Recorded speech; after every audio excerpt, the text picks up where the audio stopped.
You have found the #1 podcast for you, about you.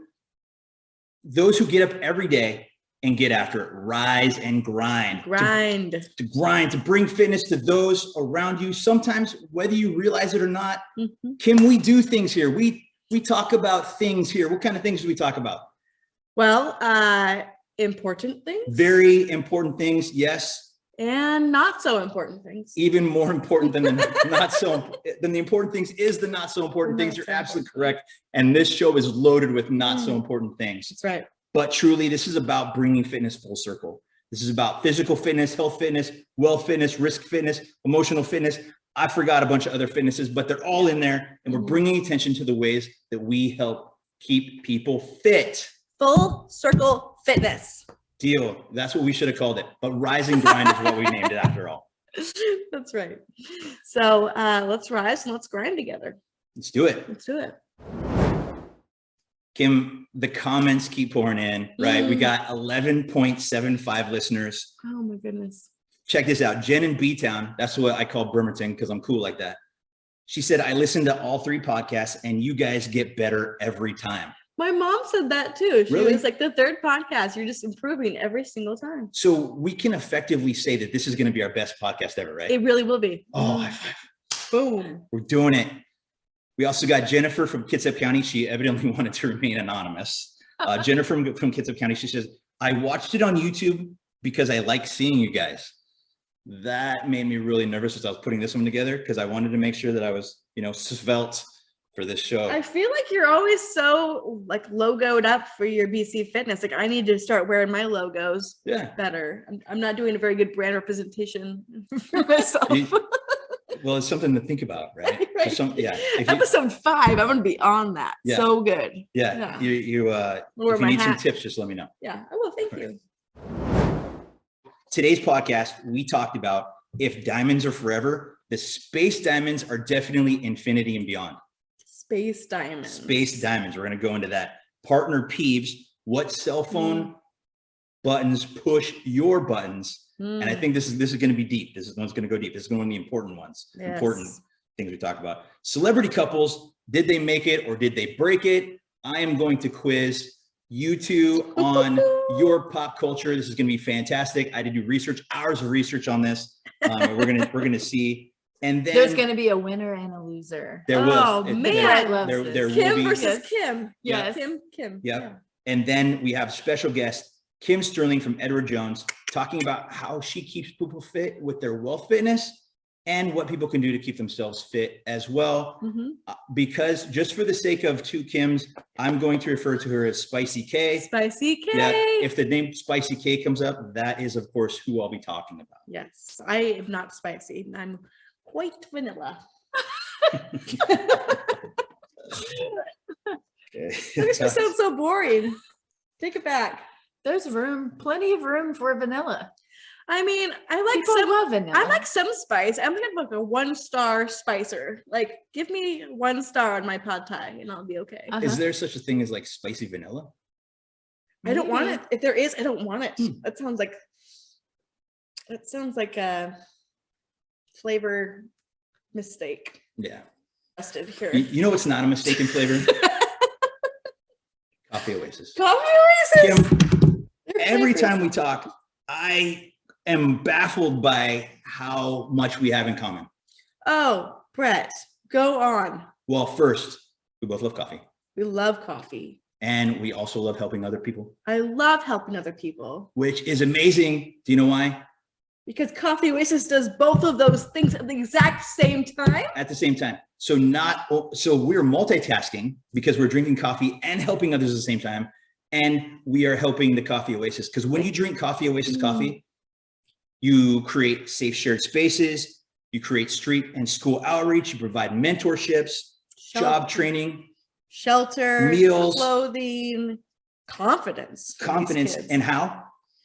By buying their coffee. By buying their coffee. You buy their coffee. Because where you get your coffee may not mean much to you, but it means everything to them. That's right. The Coffee Oasis is restoring community through compassionate youth programs and coffee business. So go to their business and buy some coffee. Buy their coffee. That's right. Yes. In important news, super important news, the Enigma, the billion-year-old black diamond sold for $4.3 million. Ladies, it's off the market. $4.3 billion. Million. It was billion-year-old. So I just interchanged That puts the heart of the ocean to shame. From Titanic. So yes, a billion years old, sold for 4.3 million. Yeah, it's believed to be the largest cut diamond. It's 555.55 carats. There's lots of fives, and there's a decimal point in there. That's insane. So it's named the Enigma diamond, which weighs about the same as a banana, although costs significantly more. It was expected to fetch $6.5 million in an online auction, but it just pulled a measly $4.3 million.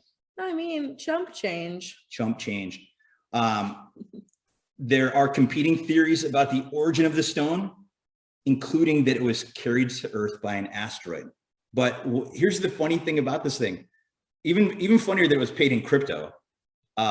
Even funnier than the guy is going to rename it, not the Enigma anymore, but he's going to call it hex.com for the crypto business that he founded himself. So that's not egocentric at all. But here's the funny thing about this. When I first saw about this space rock that came from outer space by an asteroid, the first thing I thought it was Joe Dirt, right? First thing I thought of the space peanut on the asteroid, and I don't know, meteor, but I'm going to see what you're worth. Well, evidently a meteor is worth $4.3 million, just so that you know. So it's off the market. Think about what you could do with $4.3 million. And the inflation on crypto and what how expensive that actually might be. But yeah, the auctioneer, the buyer has opted to use crypto for the purchase. Sotheby's did not identify the purchaser, but the purchaser sure did. Whoa, really? His name's Richard Hart. He's entrepreneur Richard Hart, and he took to social media to claim that he was the buyer of the Enigma. Why would you put yourself in that target role? Like, you don't want people to know that. It's like when you win the lottery, you want to kind of remain anonymous for some time. Oh no, Mr. Hart didn't want to, because if you're going to name it hex.com, people are going to be like, why isn't the Enigma diamond anymore? There's no such thing as bad press, right? Yeah. I don't know, until they rob you for your $4.3 million diamond, or until the diamond from outer space has little baby aliens on it. Ooh. Or something like that. I didn't think about that. We don't even know the power that the thing yields yet. Yeah, that's right. Yeah. What if it makes like kryptonite is to Superman? Yes. Maybe what if Richard Hart's crypto takes a dive now because it's the anti-crypto, we don't know that. He should have done some studies on this thing. Oh man, there should be some movies about this or something. There's some places we can go with what this could do. Well, I figured, Kim, since the Tiger King is now being made a movie, which you are enthralled about, we might be able to make a movie about hex.com. Well, I mean, where I come from down south, like a hex is like, that's bad juju. It's a bad thing. It's like skull and crossbones and stuff like that. Yeah, it's like, for sure. Hex.com. Yeah, he's playing with fire. I don't know if he thought that through or not.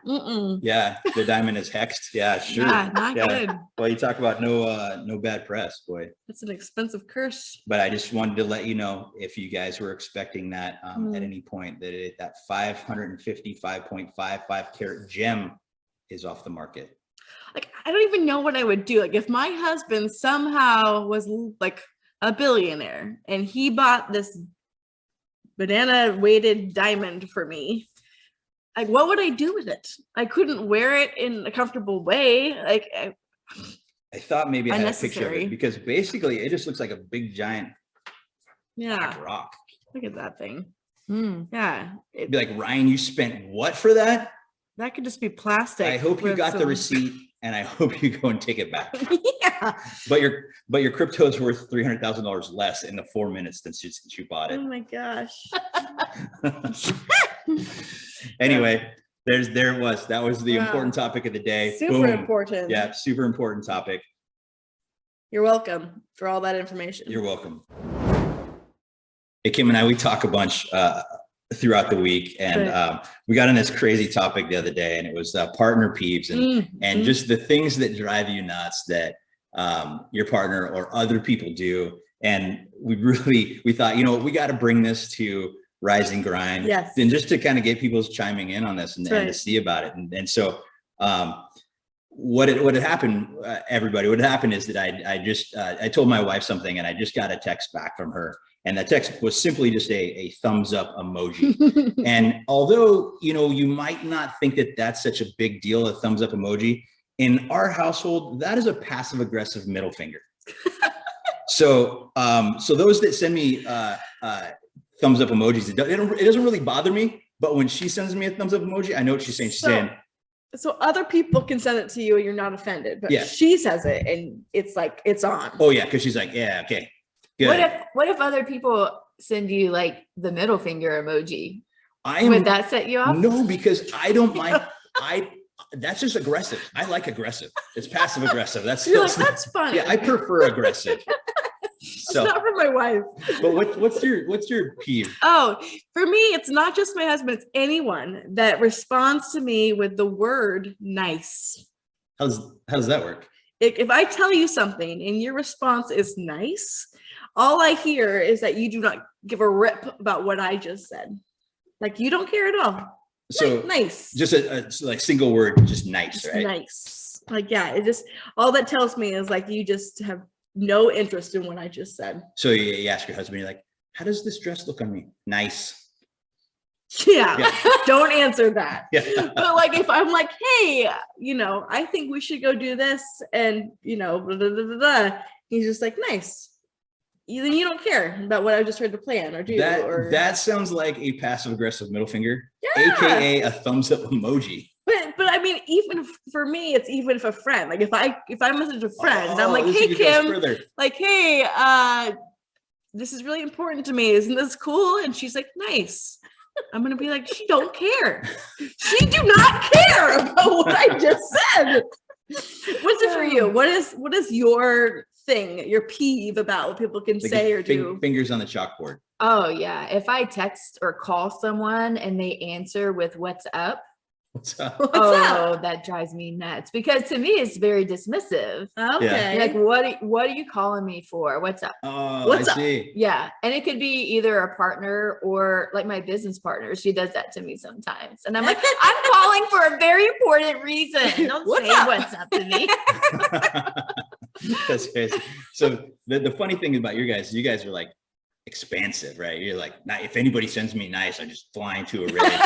and then you're like, what's up? I'll show you what's up. Yeah, I mean, mine's really simple. I don't like when my wife does this to me. I just don't like it.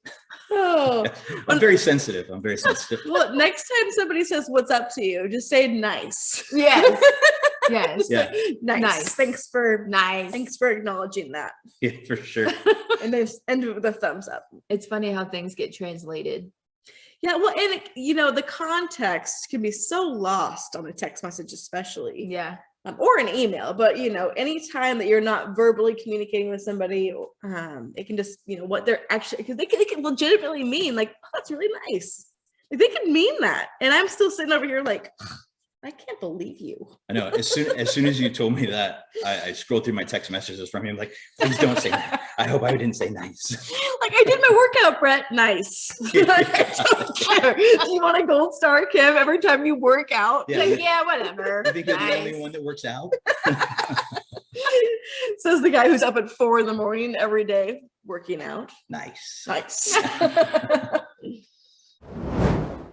This leads me to our newest segment that we're trying out just for Spicy K. I feel so honored. Yes, this is called Celebrity Couples. Are they stronger than ever or no longer together? Oh, I'm gonna be so bad at this game. All right, we're gonna warm up with an easy one. Okay.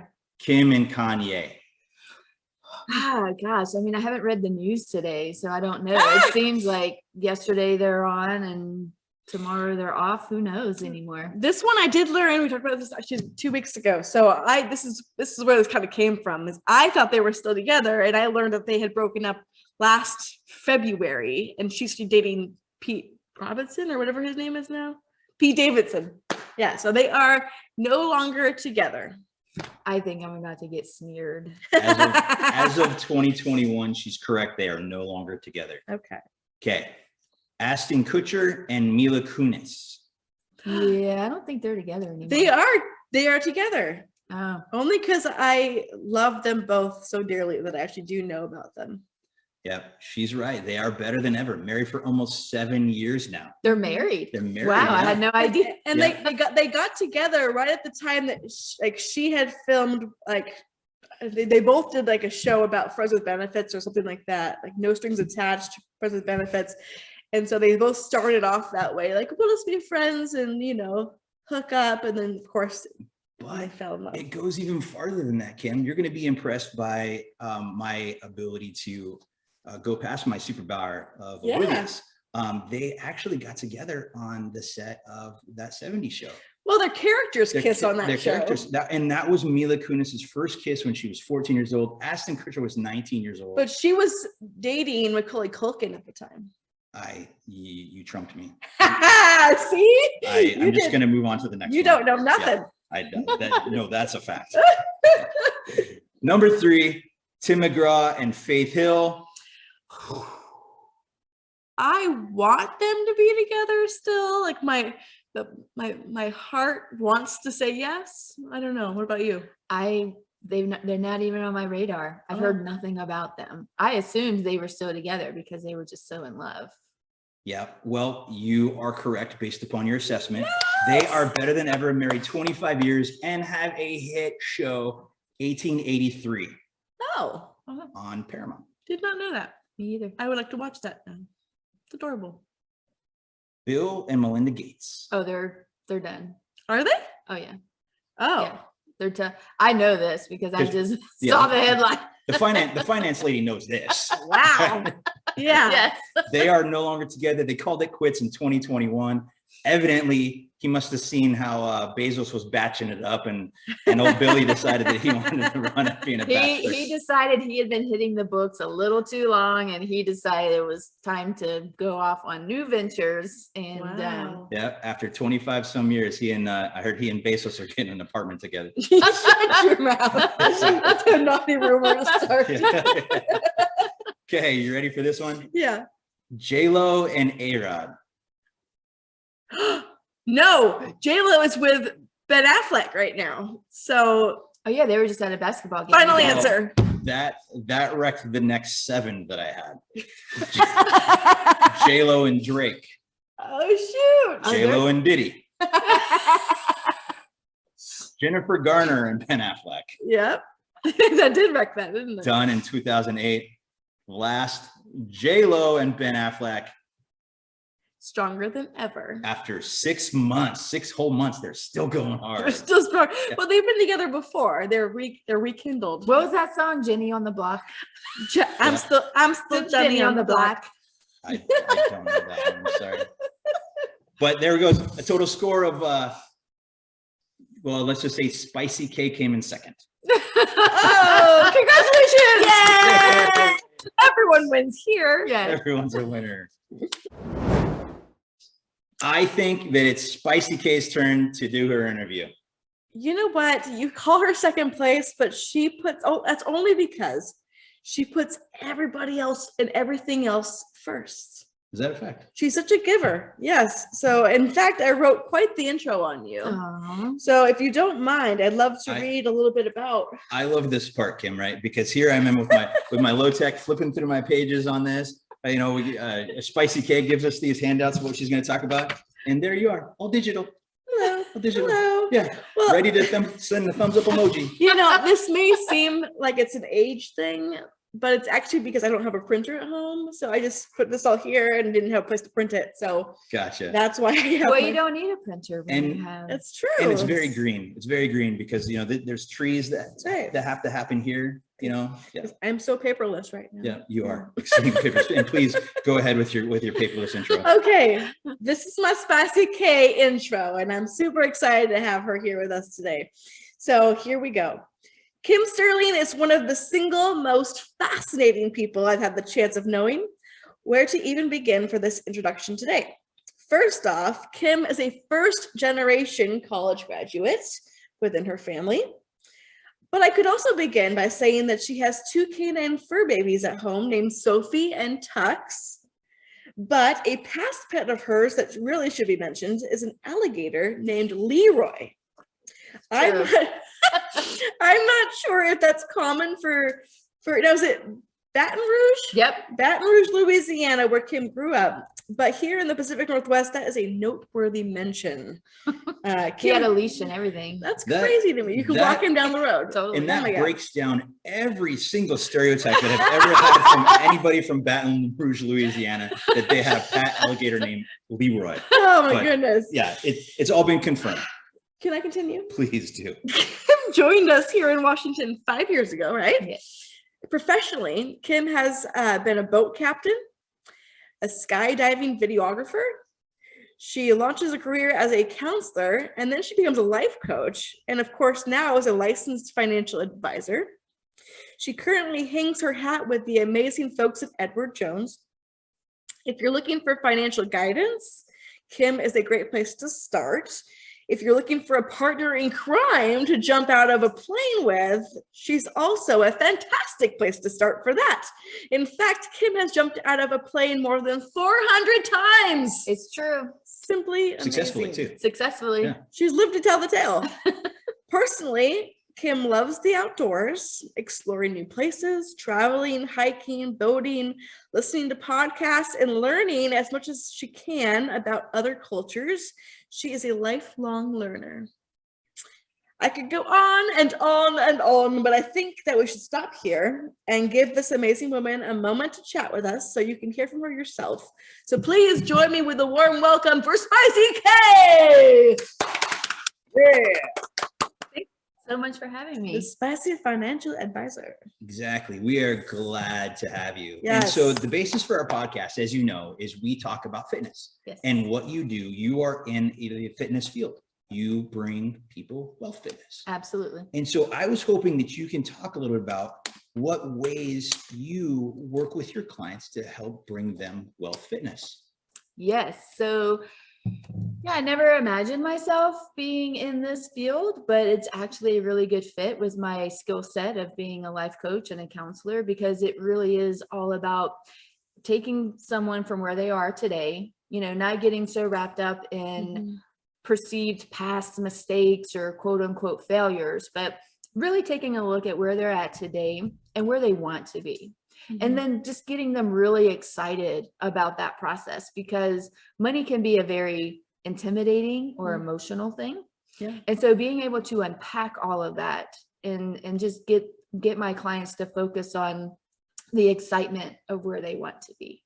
But when someone is really laser focused on their goals and the motivation behind it and the excitement behind that, that's really what propels them forward. That is so powerful. Yeah. Yeah. Because you could read any book or any tip and advice about, ways to save, snowball effect, like all the things out there. But until you apply it to yourself, and like you said, I love that, attach the emotional part of it to the money for your own stuff. Right. That's huge. Yes. Because truly, saving isn't fun. No. Right? It's not fun. Right. The boats and the vacations and all those things, those are the fun things. Right. But I think it's kind of in, like you're saying, in the way that you help show them what does fun look like 15 years from now? What does fun look like 20 years from now? Absolutely. That's fantastic. And this society is very much instant gratification. Right. And so it takes a bit of discipline and again, just that motivation behind the why. People invest in things all the time without even really thinking about it. They invest their time at their job or in their career, in what's going on with celebrities. Yeah. So you can win the quizzes, but no, and so just like people invest their time in things that they're passionate about, they do that because, well, number one, they're passionate, but number two, because they think it's going to lead them down some certain path, right? So my job is to get people to understand why they're investing today for a tomorrow that hasn't happened yet. And so they can understand and see very clearly, well, this time and energy and money that you're investing today is going to lead you to this path of where you want to be tomorrow. In the world of do-it-yourself, right? There's do-it-yourself everything. Fortunately, there's not do-it-yourself insurance, but there's do-it-yourself physical fitness. I was talking to a friend of mine who was talking about people doing it themselves with solar. Yes. That doesn't sound, that sounds crazy. Bad idea. But do-it-yourself financial advising. I mean, that has become, with everything being so automated now, with so much information being out there and misinformation being out there, why would somebody use an FA when I can just go onto E-Trade with the baby, right? And the baby's going to give me some advice? Why would I use a financial advisor? Yeah, it's a great question. I tell my clients this all the time. If it was just about investing, then I wouldn't have a job, right? I wouldn't have a place. But it's not just about investing. What we see is that the average do-it-yourself investor, number one, they average 2.5% rate of return over a 20-year period. So that barely outpaces inflation. Wow. And this is something that the general population doesn't really know. So that's what I bring to the table, is a wealth of knowledge about what's really going on behind the scenes on the investing side, the trends, the pitfalls, right? What to be aware of. So that's the investing side. But again, that's not all there is to it, right? Each person's situation is unique, but we want to make sure that they're making decisions and they're on the path that's going to get them as quickly and as safely to their destination as possible. I use the analogy of, okay, you're taking a cross-country road trip. You could bring out this map and unfold it in the car, and you'll get there, probably you'll get there. But if you have a GPS that's giving you turn-by-turn navigation and showing you where the nearest McDonald's is and showing you where the orange cones are, so maybe you can deviate a bit, you just have that sense of security, hey, I've got someone that's giving me this turn-by-turn direction. What would you say to somebody who might have the idea that investing is gambling?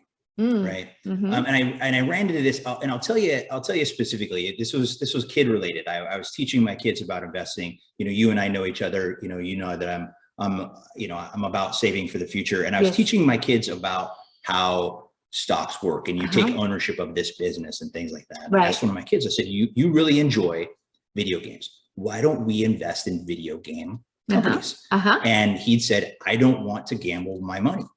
And they learned that in the home. They didn't learn that in this home, but they learned that in a home. Right. And so that it would have come from an adult. So what would you say to somebody who maybe was a naysayer to say, no, that's gambling, or, I'd rather just put my money into a bank and keep it safe at that 0 point something interest. How would you approach something like that?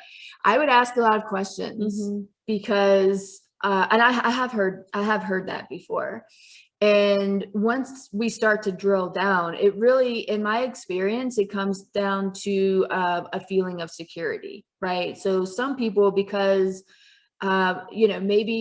maybe a family member, maybe a neighbor or a coworker had some sort of horrible experience with the stock market. We all remember what happened back in 2008. Right? We hear about the stock market crash and people lost everything.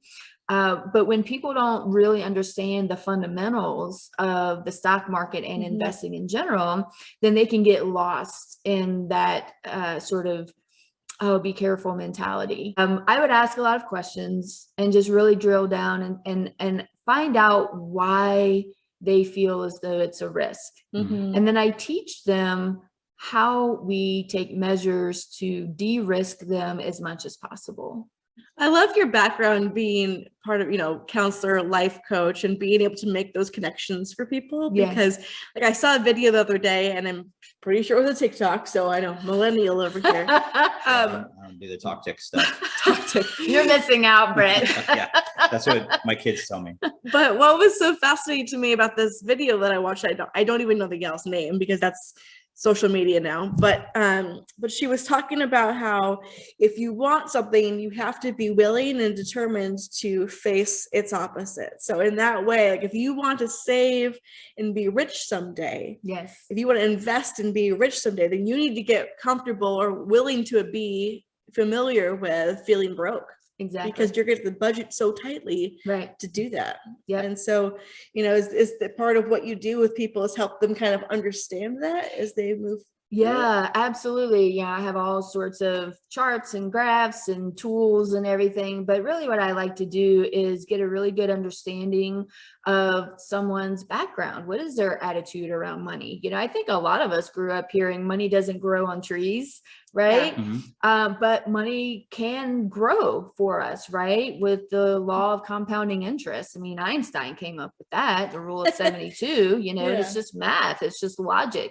Mm-hmm. And so when I'm able to sit down with someone, I love teaching. I love the teaching Yeah. aspect of what I do because it actually makes my job easier. But because when things happen in our economy or on the global stage and it affects the stock market, like what we're seeing right now, like today, yeah, right? Lots of red today. I peaked. Yes. And so when I prepare my clients with the knowledge, the fundamentals of how the stock market works, it actually makes my job easier and less painful, because when someone exits the market and they sort of lop off that growing snowball, it's painful for me, Yeah. So I like to take the time and show them. Yeah. And equities are just one piece of your whole investment pie, right? Sure. So, so there are, maybe if somebody was, risk averse, right, and didn't want to get into equities themselves, there are other options for them. Absolutely. And really what it comes down to is plan, your plan, your risk tolerance, your time horizon, goals for the money. Mm-hmm. Everyone has different goals, short-term goals, longer-term goals. So it really just depends. And, to draw another parallel, I mean, Brad, this is what is so great about what you're doing with the 360-degree health. It actually falls really closely in line with a study that we conducted called the 4 pillars of the new retirement. And retirement typically is the big buzzword when we're talking about investing, right? Because it's a long play, as they say, right? It takes time to work towards that. What do you guys think when you hear of retirement? Travel or a lot of family pancake house, early bird dinners. Yeah. For me, it would be financial freedom. The ability to work if you wanted to work but didn't have to. Yes. And those are very positive sort of connotations. Unfortunately, some people have a negative connotation with retirement. It conjures up images of being in an old folks home or my life is over, right? I'm old. And people don't consciously think of it this way, but as a result, they're putting it off on the back burner because they don't want to face it. Oh, I see that all the time with talking about life insurance. Yes. Yeah. They don't want to talk about it because if you talk about it, that makes it real. Exactly. Yeah. The 4 pillars of the new retirement. So the 4 pillars are health, family, purpose, and finances. Okay. These things are intertwined and they represent the keys to unlocking well-being in retirement. So it's taking a very positive approach and it's empowering others to realize, like, hey, these are the things that are intertwined with one another that if we plan for today, you can really have a really nice, that phase of your life would be a continuation really of whatever you want it to be. Well, I've heard that your happiness in retirement is directly related to your income in your retirement, right? So yes. Those that have multiple streams still coming in through their annuities and their investments, and they've got their paychecks and their play checks. I love that one. Oh, I'm stealing that one. Well, that's awesome. Well, I wish I didn't write that. That's actually I'm blanking on his name right now, but that's actually a thing. But I love that part too, because that's, you know, that is what makes up, right, a happy retirement. Now, this was really interesting to me. A whopping 77% of those planning to retire wish there were more resources to help them plan for their ideal retirement beyond their finances. So to tie all this back together, and why wouldn't someone just want to go with a robo advisor? Yeah. Is because if it was just about finances, if it was just about investing, there would be no need for what, you know, and I would say collectively what Kim and I both do, you know. And what really hit my heart here is, across all generations, people most commonly say they want their financial advisor to act as a financial guide who understands their goals and helps to achieve them, as opposed to an investment advisor who strictly makes recommendations about their investments. I think that as financial guides or advisors, or however you want to refer to us, it is incumbent upon us to educate and to inform, right? Absolutely. And then that empowers others to take the path that they want to take. Sure.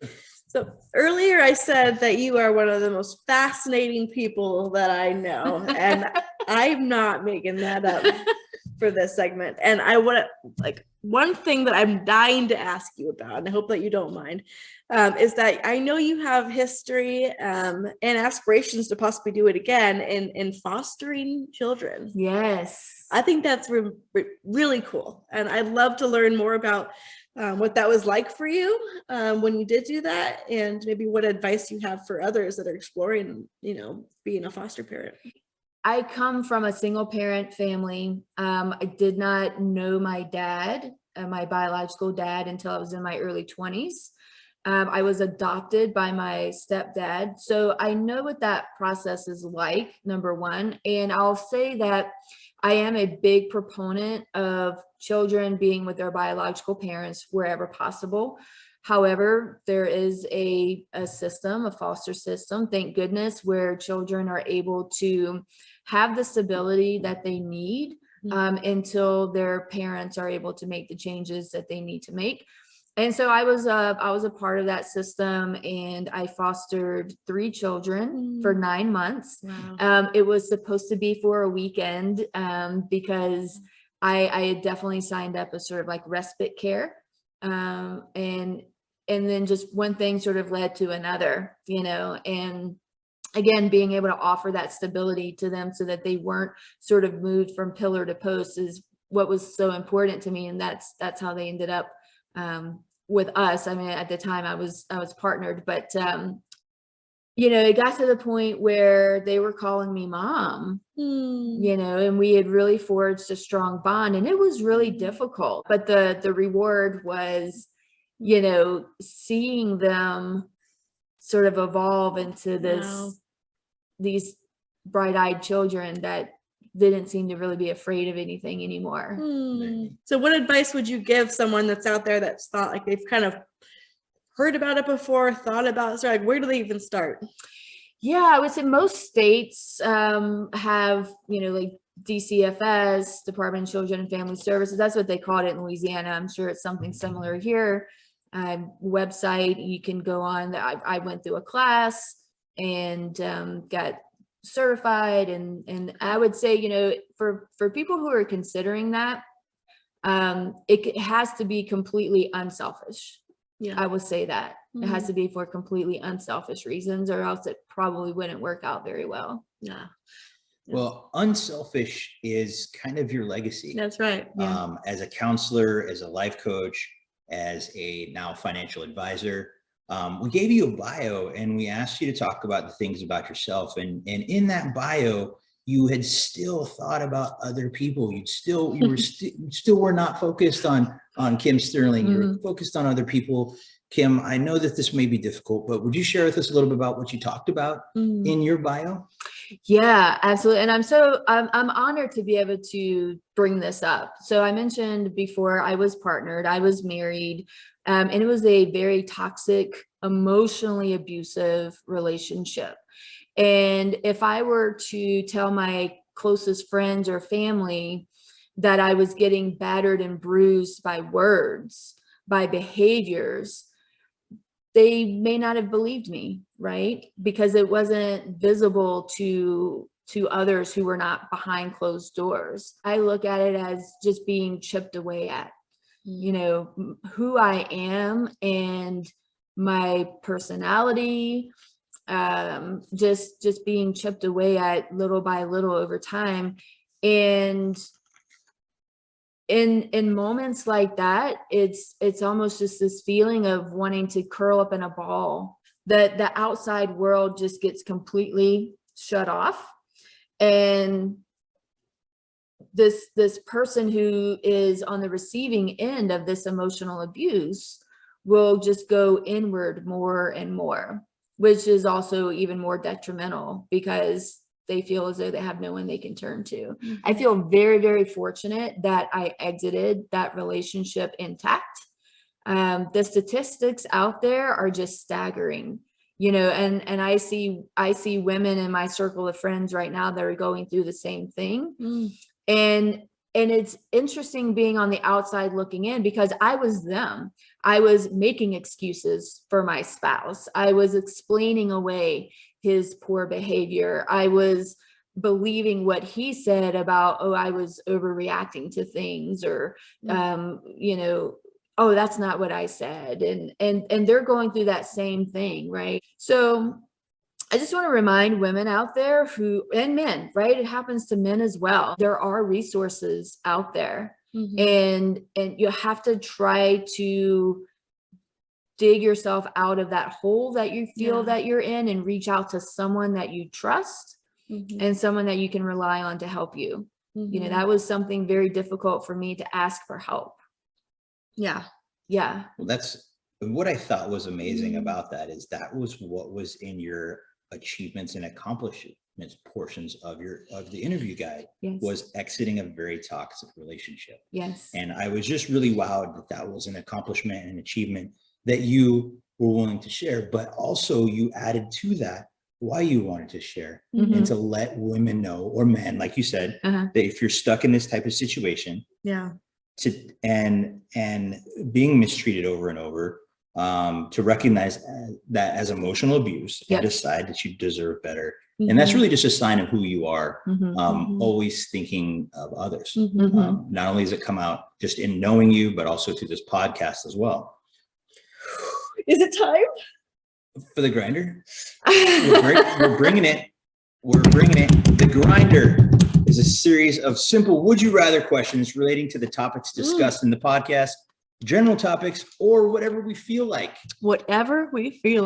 And you are going to be scored and judged on these answers. Well, I hope I do better than the celebrity contest. Are you ready? I'm ready. Would you rather have a thumbs up emoji or the reply of nice? Thumbs up emoji. He doesn't like the word nice either. She's not having it. All right.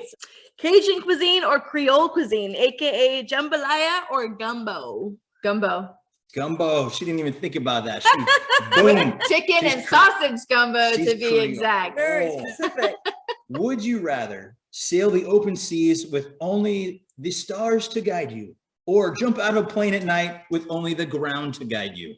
Ooh, I'm going to go with sailing on the open ocean with the stars. Because when I jumped at night, I had glow sticks. I don't think the ground would be a very good guide for jumping at night, skydiving at night. I want some glow sticks. Yeah. Okay, this is a two-part question that I'm dying to ask you. Would you rather hang out with Elaine or Cosmo Kramer?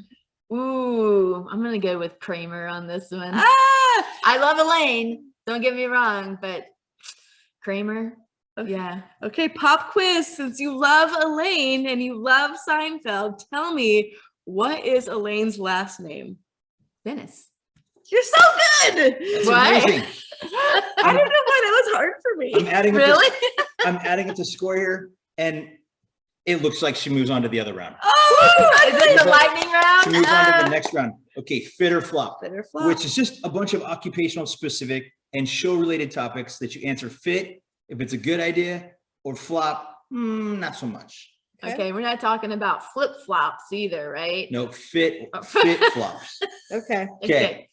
The Seinfeld season finale, was that a fit or flop? I thought it was funny. I'm gonna say a fit. Oh, you liked it. I did. Yeah. All right. Getting crypto advice from a friend who calls in doggy coin.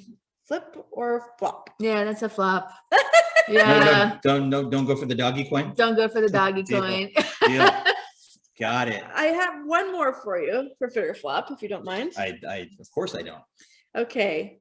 There's a TV show called Married at First Sight. Oh my gosh. Fit or flop? Oh, fit. 1000%. 1000%. That's one of my favorites. Isn't that a good show? Is that the It one is. with the pods?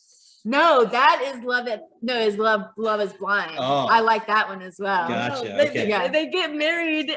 The first time they see each other is at the altar. They literally just sign That's up the first time they to see get each married. other. Huh. And then they have to go through this entire, they have to like move in together. They go on a honeymoon first. They move in together. Yeah, I they get to mean, know each as other. if meeting at the altar for the first time wasn't enough pressure, they get followed around with a camera crew for what is it, Yeah. 8 weeks or something It's like that. crazy. Wow. It's intense. It's I mean, that's intense. a heck of an experiment. But when it comes to like social experiments like that, I'm all about it. Yeah. I love So it. you would do it. I would do it. That's so fun. Yeah, I I'm mean, gonna little sign you up. disclaimer here, like I'm looking for my adventure buddy. I love Yeah, it. just so you know, just so you she know. is ready to be cast for the next episode I of am. of Married whatever. at First Married at Sight. First- yeah. Yes. Yeah. How fun is that? I love that. Well, we don't know because the 11.75 listeners, one of them may Oh. have connections to that show. So They You know, might, be careful. yes. By the time this airs, we might even have like 13 listeners because I'm telling you, we are gaining in popularity. We have like over 1,800 people see our third episode post. So, Wow. I know. Wow. I know we're I'm big gonna keep news. spreading that word. But nonetheless, Kim, you were a tremendous guest. This was Yes. everything that we thought it would be. When Kim and I scheduled you, we thought this is going to be so much fun.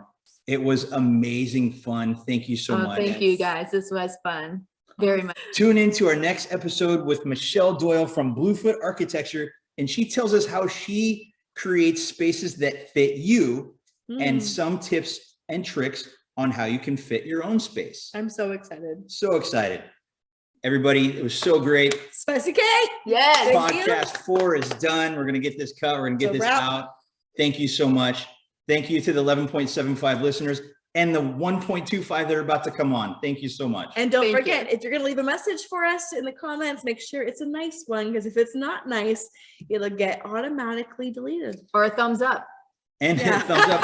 Oh, and Everyone's going to say nice. it won't make the air when we read your comments. So, It'll be a passive aggressive thumbs up. so as you can, as you guys know, the show, it was nice. It was nice. It was Yeah. super nice. Yeah. What's up? What's up? So nice. What's up, everybody? We'll see you later. Thank you so much.